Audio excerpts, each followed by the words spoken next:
Welcome back to the Deep Dive. Today, we are pulling something off the shelf that I guarantee almost everyone listening right now has in their house somewhere. Oh, absolutely. It's gotta be. It might be on a nightstand, it could be on a bookshelf, maybe gathering a bit of dust, or, Mm. it's an app on your phone. Yep, sitting right next to your social media. Exactly. Oh, yeah. But regardless of where it is, it's probably one of the most, well, misunderstood objects in all of human history. We are talking about the Bible. It is the perennial bestseller, isn't it? It's the book everyone seems to own, everyone has a strong opinion on, but, surprisingly few people actually sit down and read it cover to cover. That's so true. And even fewer understand the mechanics of how it actually got here, the journey it took. And that's exactly what we're doing today. Right. We want to be really clear. This isn't a sermon. We're not doing a theological debate where I try to convert you or you try to convert me. No, not at all. We are taking this stack of source material, and we've got historical timelines, manuscript data, archaeological reports, literary analysis, and we are treating the Bible as an artifact. We're treating it as a historical phenomenon because, frankly, even if you strip away every bit of religious belief, the sheer existence of this book, how it came to be, is a logistical anomaly. Logistical anomaly. I love that phrase. It's perfect. The source material we have starts with a hook that I think just sets the stage perfectly for this. It tackles the biggest misconception right out of the gate. Which is... the idea that the Bible is a book. Right. You go to the bookstore, you buy the Bible. It's bound in leather or paper. It has a spine, a table of contents. It looks and feels exactly like a single book. Of course. But our sources correct this immediately. It's not a book. It's a library. A mini library. A mini library, yeah, containing 66 distinct documents. And when you actually pause and look at the statistics of this library, the scope is just, it's mind-boggling. We aren't talking about an anthology put together by a few friends over a long weekend. No, let's just run through the numbers from the source material. This collection was written over a span of roughly 1,600 years. Can we just pause on that number? I feel like it glides by too easily. 1,600 years. It's hard to even conceptualize. Let's try. If we were to finish a similar project today, right now, and we worked backward 1,600 years, the first chapter would have to be started in the year 426 AD. Wow. Okay, so it's the fall of the Roman Empire. Exactly. The Roman Empire is actively collapsing. The Dark Ages haven't even really started yet. So imagine trying to compile a cohesive book where the first chapter is written by, say, a Roman centurion. Okay. Then the middle chapters are written by a medieval knight, then a Renaissance painter, maybe a Victorian industrialist, and the final chapter is written by a modern software engineer in Silicon Valley. It would be an absolute mess. The language would be different. The culture would be unrecognizable from one chapter to the next. The entire worldview would be just completely disjointed. It would be incoherent. Precisely. And that's just the time gap. Then you have the authors. The source notes there are more than 40 different authors who contributed to this library. And these are not colleagues sitting in a faculty lounge at Oxford. No, the diversity of the resume list is, well, it's wild. You have kings, literal monarchs like David and Solomon writing from palaces. And on the other end of the spectrum, you have Amos, who was a shepherd. He was a farmer. You have Peter and John, who are commercial fishermen. You have Luke, a highly educated doctor. And then there's Matthew, A tax collector. the tax collector working for the Roman occupation, basically a traitor in the eyes of his own people. So you literally have the oppressor and the oppressed in the same list of authors. The wealthy and the poor. The highly educated and, the working man. And then layer on top of that geography, the source highlights that this library was composed on 3 different continents. Right, which is just another level of complexity. You've got Africa, Asia, and Europe. You have Moses writing in the wilderness of Sinai. That's kind of the Afro-Asian border. You have prophets like Daniel writing in the high courts of Babylon, deep in Asia. And then you have the Apostle Paul writing letters from a prison cell in Rome, Europe. And 3 different languages, just to make it even more complicated: Hebrew, Aramaic, and Greek. So you take all those variables, 1,600 years, 40-plus authors from every social class, 3 continents, 3 languages, kings and shepherds, and you throw them all into a pot. Logically, you should end up with a chaotic, contradictory mess of incoherent ramblings. But the core claim of our source material, and this is really the mission of our deep dive today, is that it doesn't result in chaos. It claims to result in cohesion. That's the foundational assertion, as the source puts it. It cites a verse, 2 Timothy 3.16, which says, all scripture is God-breathed. The claim is that despite the massive diversity of human authors, there is a singular mind orchestrating the whole project. A unified narrative arc from page 1 to the final page. That's the idea. So our job today is to stress test that claim. We are going to do a structural audit of this library. We're going to walk through the architecture of the shelves, Old Testament, New Testament. We're going to look at the controversies over who actually wrote these books. And we'll get into the hard evidence, the stuff you can touch, the stones and the scrolls, to see if the text we have today is actually reliable. And finally, we're going to trace the, frankly, bloody history of how these ancient scrolls ended up in English on our phones. It's a journey from the desert to the printing press. It's quite a story. Let's start with the architecture, section 1. The Old Testament, 39 books. And this is where that library analogy is just so helpful, because I think a lot of people, and I've done this myself, they try to read the Old Testament like a novel. They start at Genesis, which is great. Creation, the flood, Abraham. It's pure narrative. Exodus is high drama. You've got plagues, the parting of the Red Sea. It reads like a blockbuster movie script. Absolutely. And then they hit Leviticus. Ah, yes. The legendary Leviticus graveyard. It is where New Year's read the Bible in a year. Resolutions go to die. Every time. People get bogged down in laws about mildew and skin diseases and all these different kinds of sacrifices, and they quit. Of course they do. It feels completely alien. But the source argues this only happens because they don't realize they've walked into a completely different section of the library. They've left the narrative aisle and walked into the legal code aisle. So the source breaks the Old Testament down into 4 specific categories, or shelves. And if you know what shelf you're on, the text starts to make way more sense. So let's walk through them. First shelf, the law. The Torah, in Hebrew, this is the foundation of everything, the first 5 books, Genesis, Exodus, Leviticus, Numbers, and Deuteronomy. This section covers everything from the creation of the entire universe to the establishment of Israel as a nation under God's law. Okay, let's go back to Leviticus then. That's the book everyone gets stuck on. The source offers a different frame for reading. Instead of seeing it as just a boring ancient rule book, how should we look at it? The source frames Leviticus as a manual for holy living. The central problem it's trying to solve is this: how can a sinful, imperfect group of people live in close proximity to a perfect, holy God without being consumed? So it's almost like a safety manual. It's exactly like instructions for handling a nuclear reactor. It's all about safety protocols and how to maintain a connection without getting destroyed. It's about reverence and relationship. And the source specifically connects all those sacrifices, the blood, the goats, the lambs, to the New Testament figure of Jesus. It does. It calls Jesus the ultimate lamb. If you read Leviticus in a vacuum without the New Testament, it just looks like a bloody, primitive ritual. But if you read it as foreshadowing, as the source suggests, Anyway, then you see that every single one of those animal sacrifices was a symbol pointing forward to a final, permanent solution for the problem of human evil. It completely changes how you read the text. It's not just rules, it's a promise. okay, that makes sense.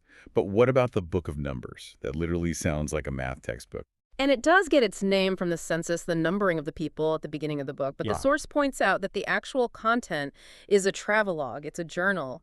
It tracks the 40 years that Israel spent wandering in the wilderness. And they were wandering because they refused to go into the promised land, right? Exactly. It's a story of disobedience and its consequences. It's basically the diary of a very, very difficult and ultimately self-inflicted road trip. Okay, moving to the second shelf in the library.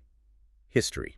This is a big section. Yeah. 12 books. This tracks the entire history of the nation of Israel from the moment they finally enter the Promised Land under Joshua through the chaotic and often brutal era of the Judges. Which is not a great time. A terrible time. The phrase is, everyone did what was right in his own eyes. It was anarchy.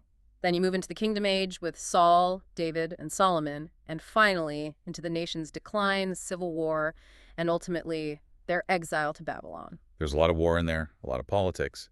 But the source flags one specific book in this section that seems different.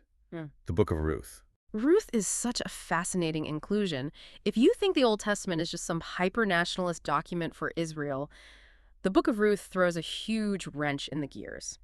Because Ruth isn't an Israelite. She's a Moabite. Meaning she's a foreigner, an outsider. She's an ethnic outsider. And her people, the Moabites, were traditional, long-standing enemies of Israel. Yet, this entire book is about her faith, her incredible loyalty, and her marriage to an Israelite man named Boaz. And the kicker, Go on. she becomes the great-grandmother of King David. So the greatest, most celebrated king of Israel has Moabite blood in his veins. Which means, by extension, the Messiah has Moabite blood. It's a powerful signal very early on in the library that this story isn't just about one ethnic group, it's about something much, much bigger. Now, in this history section, I've always been confused by what seems like a redundancy. We have 1st and 2nd Kings, and then right after that we have 1st and 2nd Chronicles. They seem to cover the exact same time period, the same kings. Why do we need the rerun? That is a great question, and the source makes a really helpful distinction here. Yeah. It's all about the lens of the author. It's about perspective. Okay. Think of 1st and 2nd Kings as political history. They focus on the throne, the wars, who succeeds who, the dates. It's like reading a straight political biography or watching the nightly news. It's the what and when. And 1st and 2nd Chronicles? Chronicles covers the same time period, but it's written from a religious or theological history perspective. What's the practical difference? Well, Chronicles focuses way more on the temple, on the priesthood, and on the spiritual state of the nation and its leaders. Think of it this way. If you read a biography of, say, Abraham Lincoln, written by a military historian, it would focus almost exclusively on the Civil War battles and troop movements. Sure. But if you read a biography of Lincoln written by a theologian, it might focus on his moral struggles, his use of scripture in his speeches, his ideas about God and providence. Same man, same era, but a completely different lens. Kings is the military historian, Chronicles is the theologian. That makes so much sense. Okay, 3rd shelf of the library. Poetry. 5 books. I like to call this the human experience section. This is where the Bible gets deeply emotional and philosophical. You have the Book of Job, which tackles the oldest question in the world. Why do bad things happen to good people? A question we still ask every day. We do. And Job isn't a neat little answer. It's a wrestling match with the problem of pain and suffering. Then you have Psalms, which is kind of like the official playlist or prayer book. It's exactly that. It's a songbook. And it covers the entire spectrum of human emotion. You have psalms of pure joy and worship, but you also have psalms of rage, depression, confusion, and doubt. It validates the idea that it's okay to be honest with God, even if you're angry. But I love the contrast the source draws between 2 other books in this section, Proverbs and Ecclesiastes. Oh, this is brilliant. Proverbs is the book of practical, bite-sized wisdom. It's full of tweets almost. Work hard and you'll succeed. Honor your parents and you'll live a long life. It's the logic of cause and effect. It's generally very optimistic. And then you read Ecclesiastes. And Ecclesiastes is the skeptic in the corner of the library. The author, who calls himself the teacher, looks around at the world and says, actually, you know what? I've seen wise people die young. I've seen fools get rich. It's all vanity. Meaningless, meaningless. Everything is meaningless. That famous line. Right. It explores the profound emptiness of life under the sun. That's his key phrase. Life lived apart from a connection to God. It's so important because it balances out the simple optimism of Proverbs with a dose of gritty realism. It keeps the library from becoming just a book of happy, simplistic platitudes. And then the source mentions the Song of Solomon, which I think surprises a lot of people who grow up thinking the Bible is, prudish. It is definitely not prudish, not at all. It's a steamy, beautiful, romantic poem between a bride and her groom. The source notes that while many theologians see it as an allegory for God's love for his people, Which is a common interpretation. it is, but on a literal level, it validates human passion and desire. It says that romance and even physical intimacy within marriage are good things, created and blessed by God. All right, that brings us to the 4th and final shelf of the Old Testament, prophecy. And it's divided into major and minor prophets. And we have to clarify this immediately because the names are so misleading. Major and minor have absolutely nothing to do with importance. It is purely a file-size distinction. So Isaiah is a major prophet because Because he wrote a really, really long scroll. His book has 66 chapters. It takes a long time to read. And the minor prophets are minor because they're short. They're shorter scrolls. You could fit all 12 of them on a single scroll of parchment back in the day, but the content, it's just as explosive, just as important. Give us an example of that. Okay, take the book of Jonah. It's tiny, only 4 chapters. Everyone knows the story about the whale or the big fish. Right, the children's story. But the actual point of the book is massive. God sends his prophet Jonah to Nineveh. Now, Nineveh was the capital of the Assyrian Empire. They were the brutal, terrifying enemies of Israel. Think of them as the ISIS of their day. And Jonah doesn't want to go. He runs in the opposite direction. But eventually he goes, preaches, and the whole city repents, and God shows them mercy. It's a radical message that God's grace and compassion extend even to the terrorists of the ancient world. It shatters any idea of a small, tribal God. Or another example from the source, the Book of Micah. Micah is another minor book, but he gives the specific GPS location for the birth of the Messiah. He names the tiny village of Bethlehem as the birthplace hundreds of years before Jesus is born. That's a major detail from a minor prophet. So that's the structure. It really helps to see it as a library with different sections. But we can't talk about the Old Testament without addressing the elephant in the room, authorship. Specifically those first 5 books, the Pentateuch. The source spends a good amount of time on this debate over whether Moses actually wrote them. This is one of the biggest battlegrounds in biblical scholarship over the last 200 years. For centuries, the consensus, both Jewish and Christian, was Moses.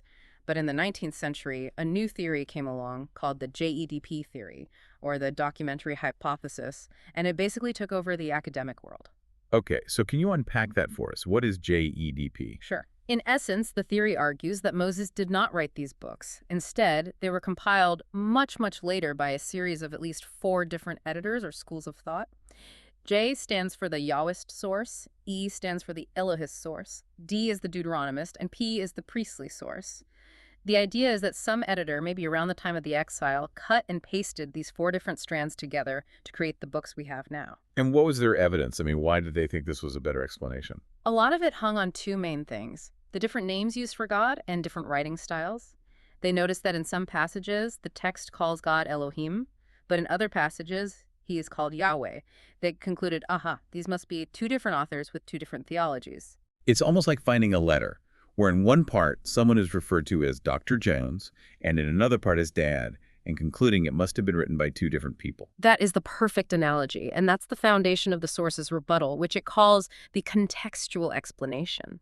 The source argues that a single, sophisticated author, Moses, would intentionally use different names to highlight different attributes of God, depending on the context. How does that actually work in the text? Can you give an example? A great one is right at the beginning. Look at Genesis chapter 1.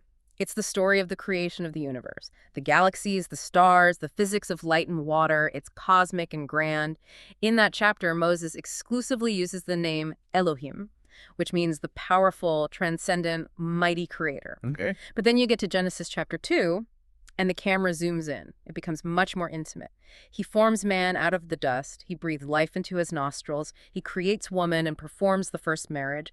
It's personal. It's relational. So in that context, Moses switches to the name Yahweh, the personal covenant name of God, God who relates to humanity. So it's not 2 different authors cobbled together. It's one author using a nuanced and rich vocabulary to fit the context of the story he's telling. Exactly. It's a deliberate stylistic choice, not a sloppy compilation error. The theory might have underestimated the literary skill of the ancient author. The source also points to what it calls the witnesses to Mosaic authorship. Yes, this is another key part of the rebuttal. First, the internal witnesses from the Old Testament itself. Later books like Joshua, Kings, Daniel, and Ezra all refer back to the law of Moses. They attribute it directly to him. But the source argues the ultimate trump card is the New Testament. It does. It points to Jesus himself. Jesus repeatedly credits Moses with writing the law. In John chapter 5, he says, "If you believed Moses, you would believe me, for he wrote about me." In Luke 24, after his resurrection, he explains the whole Old Testament, starting with Moses and all the prophets. So the argument is, if you trust the words of Jesus, you're kind of committed to the idea that Moses wrote it. That's the position the source takes. It argues that if Jesus says Moses wrote it, and a modern scholar says a committee of anonymous editors wrote it centuries later, you have a pretty significant theological problem on your hands. Peter and Paul also credit Moses, so it's a consistent testimony throughout the New Testament. Okay, that makes sense. Let's move to section 2 of our deep dive. I'm calling it the bridge. We have this Hebrew Old Testament, written in Hebrew and a little Aramaic, but the New Testament is written entirely in Greek. That is a massive cultural and linguistic leap. How did we get from one to the other? You can thank one man for that, really. Alexander the Great. When he conquered the known world in the 4th century BC, he didn't just bring soldiers, he brought culture. He brought the Greek language. This process was called Hellenization, and Greek became the English of the ancient world. It was the language of trade, commerce, philosophy, and education. So fast forward a couple of centuries from Alexander, and you have large Jewish communities living outside of Israel. This is called the diaspora. And they're in places like Alexandria, Egypt, which was a huge center of Greek culture. And these Jews in Alexandria, well, they're assimilating. They're losing their Hebrew. They speak Greek at the marketplace. Their kids grow up speaking Greek. They can't read their own Bible anymore. That's a major crisis for a community built around a sacred text. It's an existential crisis. They needed a translation, and this need gives birth to what we call the Septuagint. The name comes from the Latin word for 70. Because of the legend that 70 scholars translated it, right? Or 72, depending on which version of the story you read. The legend is that the Egyptian king Ptolemy II gathered 72 Jewish elders, 6 from each of the 12 tribes of Israel.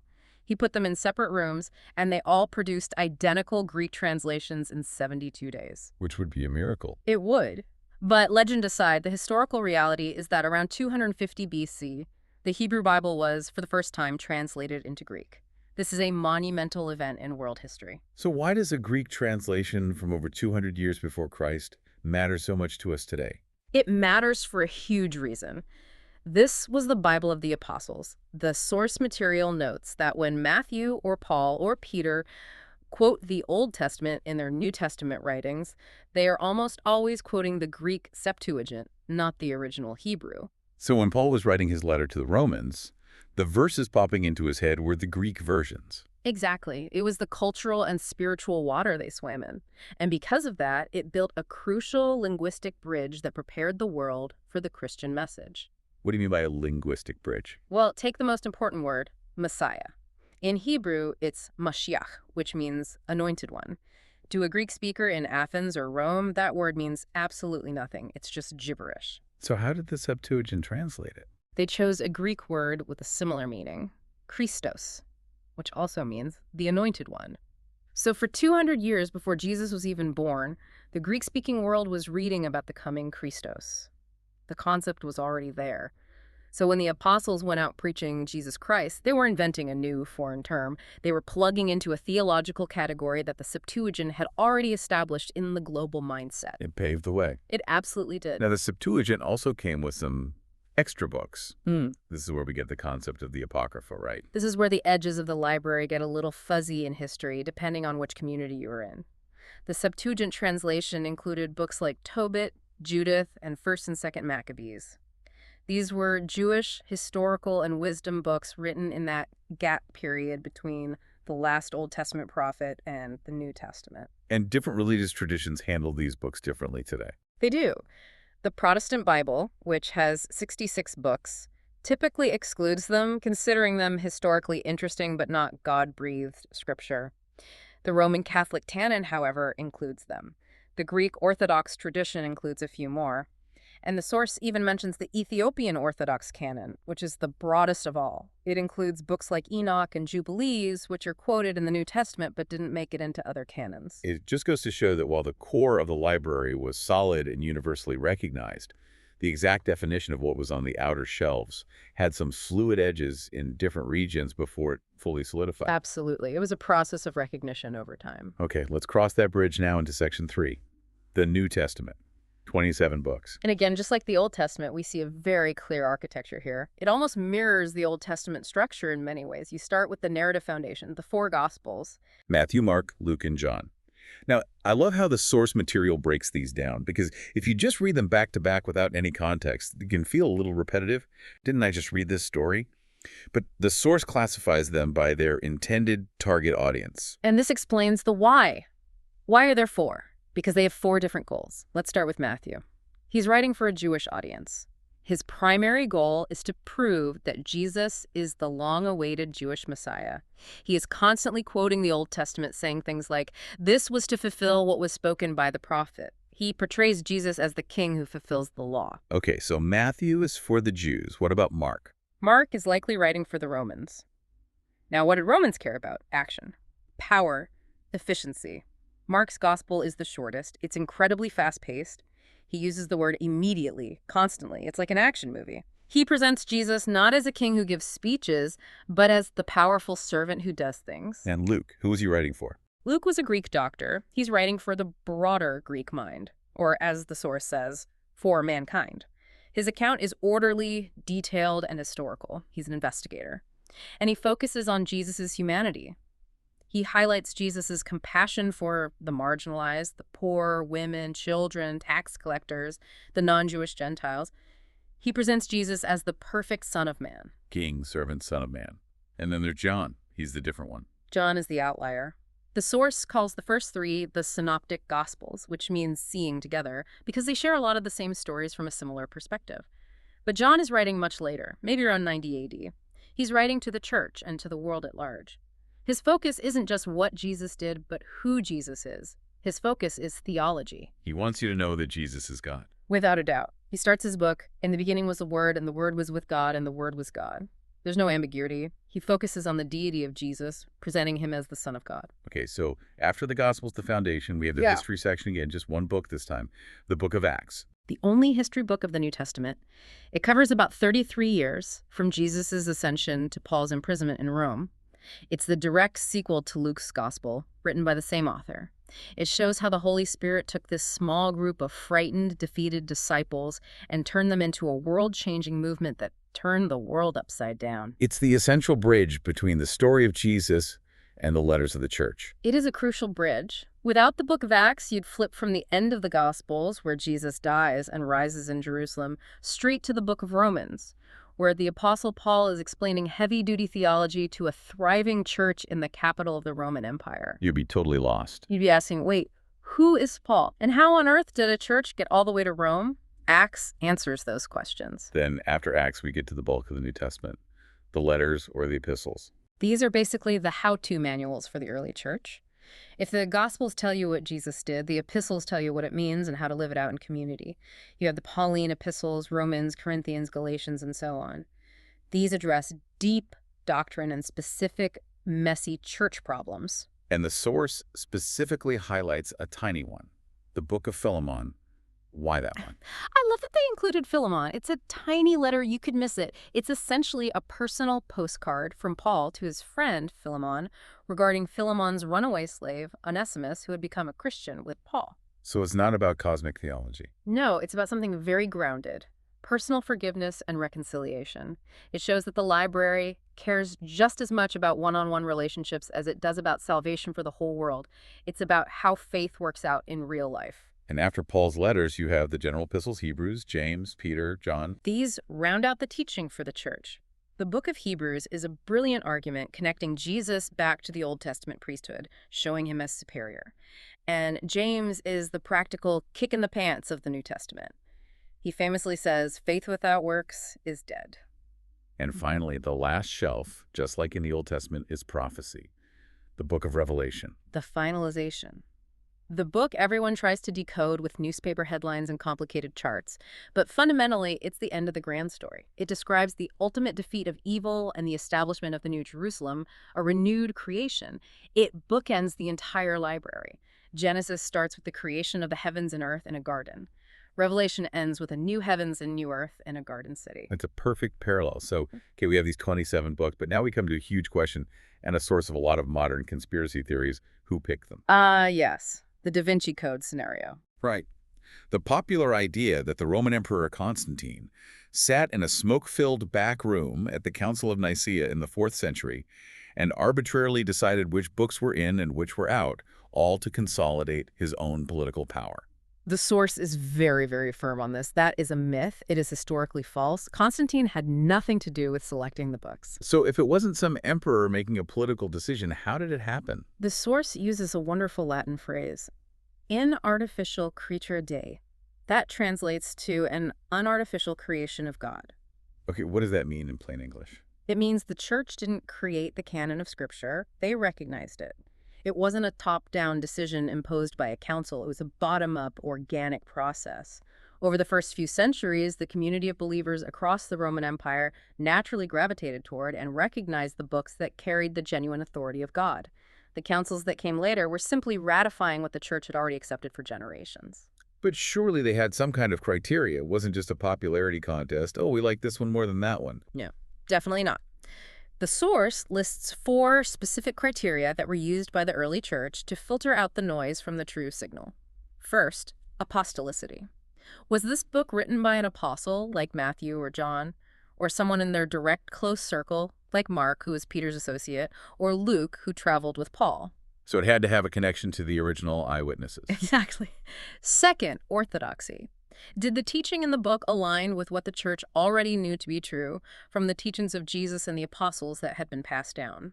If a new gospel showed up claiming there were 2 gods, or that Jesus wasn't really human but was a phantom, it was immediately rejected because it contradicted the core established faith. Makes sense. What was the third? Antiquity. Is it old? Does it actually date back to the 1st century, the time of the founders? Or did it show up in the 2nd or 3rd century? And the fourth criterion? Catholicity. And that word doesn't mean the Roman Catholic Church. It's used here in its original sense of universal. Was this book accepted and used by churches everywhere, from Jerusalem to Antioch to Rome to Alexandria? Or was it only used by one small fringe group in Egypt? So a book like the Gospel of Thomas, for example, which shows up much later and has all these strange secret teachings. It fails the test on multiple counts. It wasn't ancient, it wasn't written by an apostle, its teaching wasn't orthodox, and it wasn't universally used. So the church didn't suppress the truth, they just recognized that the Gospel of Thomas wasn't part of the original authentic signal. Okay, so we know what books are in the library and roughly how they were recognized. But now we get to the part that critics really love to attack. Reliability. This is section 4. Manuscript evidence, or as the critics like to call it, the telephone game. You know the game. We all played it as kids. You sit in a circle. The first person whispers, "The cat sat on the mat," to the person next to them. By the time it goes around 20 people, it comes out as something like, "The rat ate the bat." And the argument is, the Bible was copied by hand by scribes for 1,500 years before the invention of the printing press. Surely the text we have today must be a mutated, corrupted version of the original. It's a very reasonable suspicion. Hand copying is tedious work. Scribes get tired. They make mistakes. But the source material presents 2 massive exhibits, Exhibit A and Exhibit B, to defend against this claim. Let's start with Exhibit A, a manuscript called Papyrus 66. P66, as it's known. This is an incredible manuscript discovery. It dates to around 200 AD, and it is a near-complete codex, which is an ancient book of the Gospel of John. Okay, so let's put that in context. John probably wrote his gospel around 90 AD. This copy is from around 200 AD. That's a gap of only about 110 years. Which, in the world of ancient history, is vanishingly small. It's like finding a handwritten copy of the U.S. Declaration of Independence that was made in the 1880s. For most ancient texts, like Caesar's Gallic Wars or the works of Plato, the gap between the author and our earliest surviving copy is 500 to 1,000 years, or even more. So the proximity in time is a big deal. It's huge. But here's the kicker with P66. When scholars compare the Greek text in this manuscript from 1,800 years ago with the Gospel of John that's in your Bible today, the text is virtually identical. John 1.1 in P66 says, "In the beginning was the Word," just like it does today. So the message didn't mutate in those critical early centuries of copying. It held remarkably firm. But Exhibit B is even more impressive. This is the heavyweight champion of biblical evidence. The Dead Sea Scrolls. This is the stuff of Indiana Jones movies. It really is. Picture it, 1947, a Bedouin shepherd is out looking for a lost goat in the cliffs of Qumran near the Dead Sea. He gets bored, he throws a rock into a dark cave hoping to scare the goat out. But instead of a ba, he hears the distinct sound of breaking pottery. So he climbs in. He climbs in and he finds these tall clay jars filled with ancient leather-bound scrolls. And this discovery sparks a massive archaeological search. Eventually, they uncover 11 caves containing 981 different texts. Why was this specific discovery such a big deal for the reliability question of the Old Testament?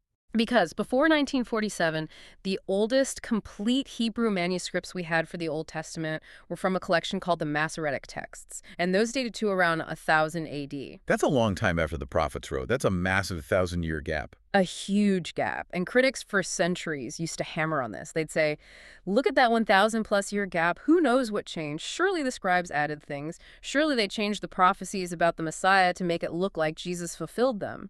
They claimed the telephone game had completely ruined the text. But the Dead Sea Scrolls changed that. They blew it out of the water because the scrolls date from roughly 300 BC to 70 AD. They allowed us to jump back into that gap by over 1,000 years.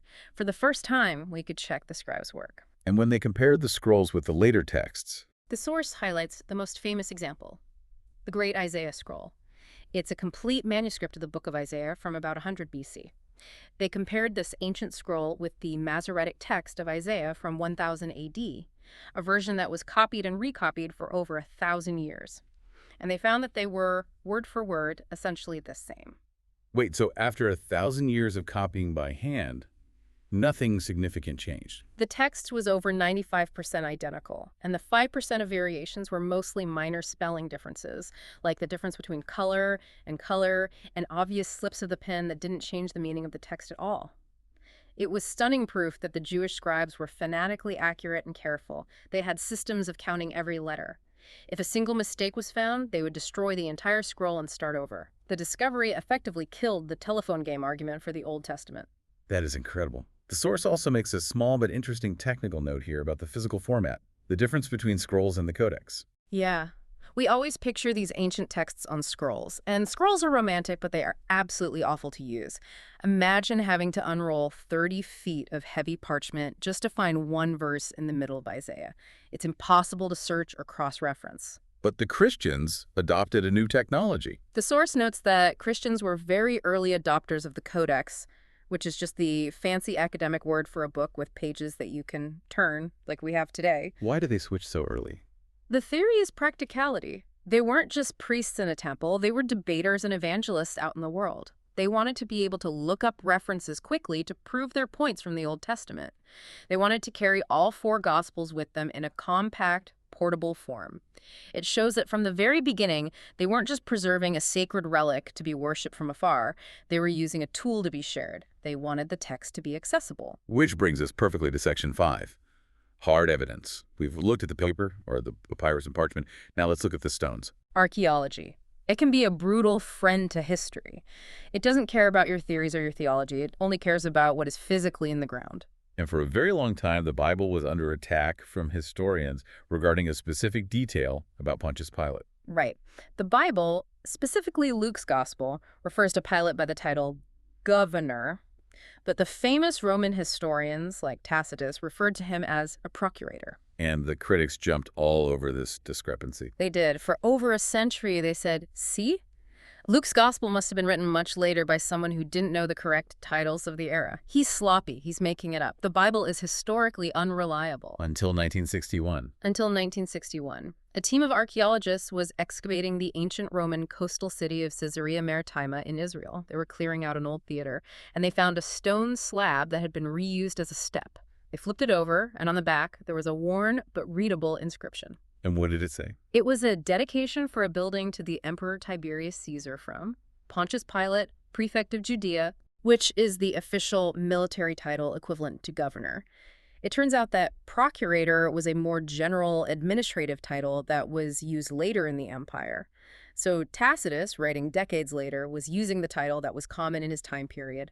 But Luke, writing as a contemporary, had correctly recorded the precise title Pilate actually held at that time. So the stone in the ground proved that the Bible was actually more historically precise, even in these small political details, than the famous Roman historian. Exactly. It was a huge moment of external validation. But it's not just stones. It's also people. The source calls this section the hostile witnesses. This is such a crucial point. A lot of people have this idea that, well, the only reason we know anything about Jesus is because of the Bible, which was written by his followers. But that's simply not true. If you threw away every Bible in the world today, could you still know that Jesus existed and know the basic facts of his life? And the answer from the source is a clear yes. A resounding yes. The source lists several non-Christian, and in some cases anti-Christian, historians from the ancient world who talk about him. First, you have Josephus. He was a first-century Jewish historian. He wasn't a Christian. In fact, he worked for the Romans. But in his famous book, Antiquities of the Jews, he mentions Jesus. He calls him a wise man. He mentions his brother James, and he explicitly records his crucifixion under Pontius Pilate. So that's a Jewish source. What about a Roman one? You have Tacitus. He was a famous Roman senator and is considered one of the greatest Roman historians. He's writing about the Great Fire of Rome in 64 AD under the Emperor Nero. He mentions that Nero falsely blamed the Christians for the fire, and then he stops to explain who these Christians are. He confirms that Christus, the founder of their name, suffered the extreme penalty during the reign of Tiberius at the hands of Pontius Pilate. And there's also Pliny the Younger. Yes, Pliny was a Roman governor in modern-day Turkey. We have a letter he wrote to the Emperor Trajan around 112 AD. He's asking for advice on how to handle these troublesome Christians.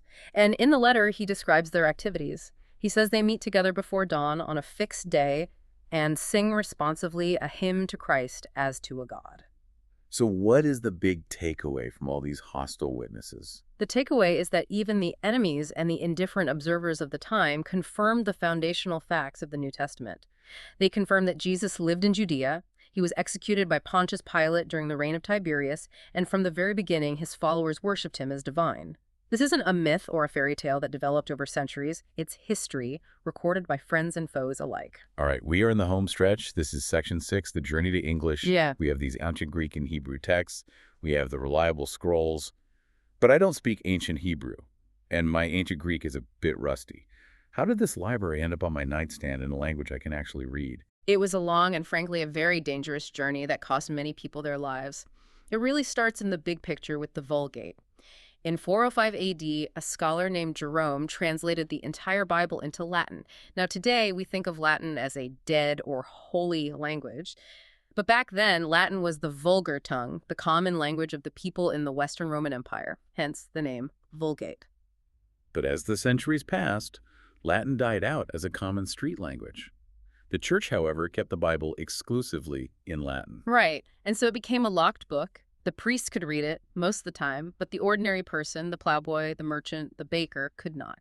They had to take the church's word for what it said. Enter a man named John Wycliffe. In the 1300s, in England, John Wycliffe believed this was wrong. He believed the people had a right to read the Bible for themselves. He and his followers produced the first complete English translation, but he had a major problem. He didn't know Greek or Hebrew. He had to translate from the Latin Vulgate, so it was a translation of a translation. Still a huge step, but not ideal. The real revolution, according to the source, comes with William Tyndale. The source calls him the father of the English Bible. And he truly is. Tyndale is a hero of both English literature and the history of faith.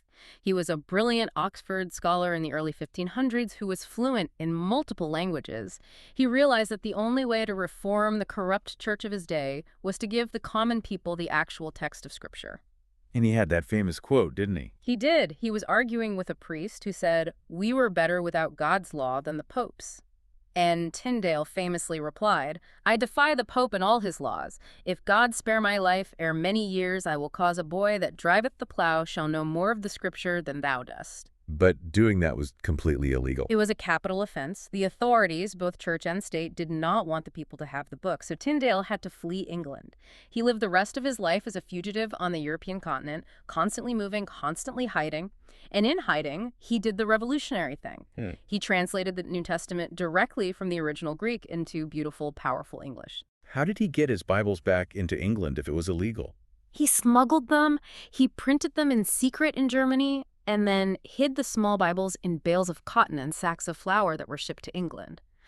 But eventually, he was betrayed by a friend. He was captured, imprisoned for over a year, and finally, he was executed. He was strangled to death, and then his body was burned at the stake. And his famous last words. His last words were a prayer. "Lord, open the King of England's eyes." Which is so ironic because that prayer was answered almost immediately. Incredibly quickly. Within just a couple of years of his death, that same king, Henry VIII, had authorized an official English Bible to be placed in every church. And then a few generations later, in 1611, came the King James Version. It was a masterpiece of translation by a committee of scholars, and it became the standard for centuries. But here's the most amazing statistic from the source. It's astounding. When modern scholars analyze the King James Version, which everyone thinks of as this unique work, they find that 83% of the New Testament is lifted directly from William Tyndale's earlier translation. That's incredible. So the KJV gets all the credit, but it was really Tyndale who did the heavy lifting and shaped the language. When you read famous phrases like, "In the beginning was the Word," or "the powers that be," or "let there be light," or "fight the good fight," you are hearing the voice of William Tyndale. He shaped the English language as much as Shakespeare did. And we can't forget the technological revolution that made it all possible, the Gutenberg press. 1455, that changes everything. Before the printing press, a single Bible cost a fortune. It could take a professional scribe a full year to copy one by hand. After the press, the cost plummeted. Information was democratized.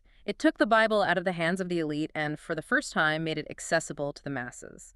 It was the catalyst that moved the church away from the Biblia Pauperum, the Bible of the poor, which were the stories told in stained glass windows for the illiterate, and towards a literate populace who could finally read the text for themselves. It really is a staggering journey when you lay it all out. From scrolls written by shepherds and kings in the deserts of the Middle East, gathered into a library, translated into Greek, preserved for 1,000 years in jars and caves, verified by archaeology, and finally translated into English by martyrs who gave their lives for it. It puts a different kind of weight on the book when you hold it, doesn't it? It's not just paper and ink, it's a survivor. It is. And that brings us to our synthesis. The source ends with this interesting concept of God's New Testament economy. Which sounds like a finance class, but it's not. The word economy here comes from the Greek word oikonomia, which means a household management or a strategic plan. The source is arguing that the library isn't a random collection of documents. It has a deliberate, strategic trajectory. How so? What's the plan? It maps the movement of God's plan. The Gospels are the initiation, the central event of Jesus' life, death, and resurrection. Acts and the epistles are the development, the spreading of that event across the world, and the explaining of its deep meaning. And Revelation is the finalization, the ultimate conclusion and consummation of that event. It suggests that those 40-plus authors, separated by centuries and continents despite not knowing each other, were all building different parts of the same single structure. And that leads us directly to our final provocative thought for you, the listener. We've spent this whole time looking at the vessel, at the container. We've seen that this library has survived empires that tried to burn it, critics that tried to debunk it, and the relentless decay of time that tries to erase everything. The question is this: if the container has been preserved so miraculously and accurately, if the text itself is this reliable, what does that imply about the content inside? Right. If the library itself is a logistical anomaly, maybe the message inside is worth a serious look. That's the so what here. The ultimate point is that the Bible isn't just an ancient artifact to be analyzed under a microscope in a museum. It's a library designed to be read. So our challenge to you is simple. Pick it up. Don't just take our word for it or the critic's word for it. Look at the text for yourself. Start with the Gospel of Mark if you want fast-paced action. Start with the Gospel of John if you want deep, profound theology. But just walk into the library, pull a book off the shelf, and start reading. You might be surprised by what you find. Thanks for diving in with us. We'll see you next time.